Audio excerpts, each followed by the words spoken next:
Accused of killing 9 people inside of a Charleston, South Carolina church is now in custody. That massacre left the community in shock, including the investigators trying to piece together why it happened. NBC's Jay Gray has the latest.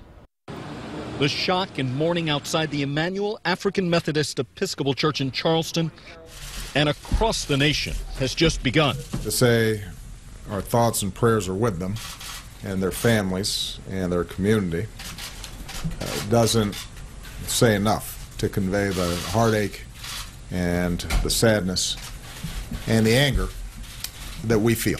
But the hunt for the accused killer is over now. 21-year-old Dylan Ralph was arrested in rural Shelby, North Carolina, some 4 hours away from the historic AME Church in Charleston, South Carolina, where he allegedly opened fire and killed 9 people Wednesday night. We woke up today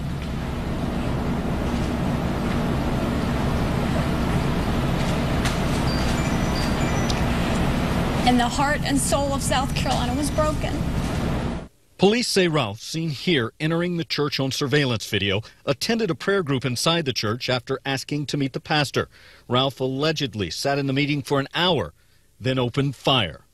8 people were killed at the scene. One victim later died at a nearby hospital. I wanted to be remembered for where she was when she died, in the church.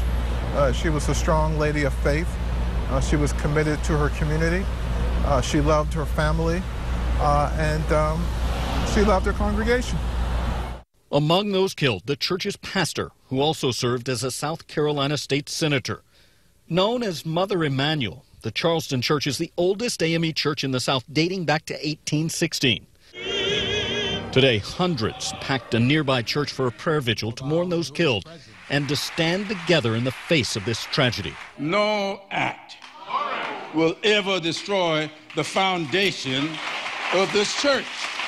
A foundation nearly 200 years old that survived slavery and civil rights and now will endure this tragedy as well. Jay Gray, NBC News, Charleston, South Carolina. Ralph was arrested after a traffic stop in North Carolina. He waived extradition and is now on his way back to South Carolina. Officials call this a hate crime early on. That gives investigators more resources, such as bringing in FBI agents. If a crime like this were to happen in Texas, those responsible could face federal and state charges for hate crimes. To give you some perspective on that, Texas lawmakers passed the James Byrd Jr. Hate Crimes Act in 2001. Byrd was killed in 1998 after being tied up in chains and dragged behind a truck. 3 men were convicted, 2 were sentenced to death, 1 to life in prison. If someone is found guilty of hate crime charges, they face harsher punishment. Byrd was one of 2 namesakes for a new federal hate crime law signed by President Obama in 2009.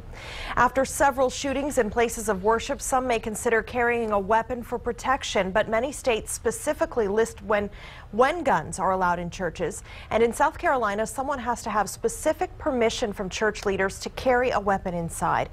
In Texas, the law is a little more lax. Like a business, churches can ban guns by posting a sign like this one.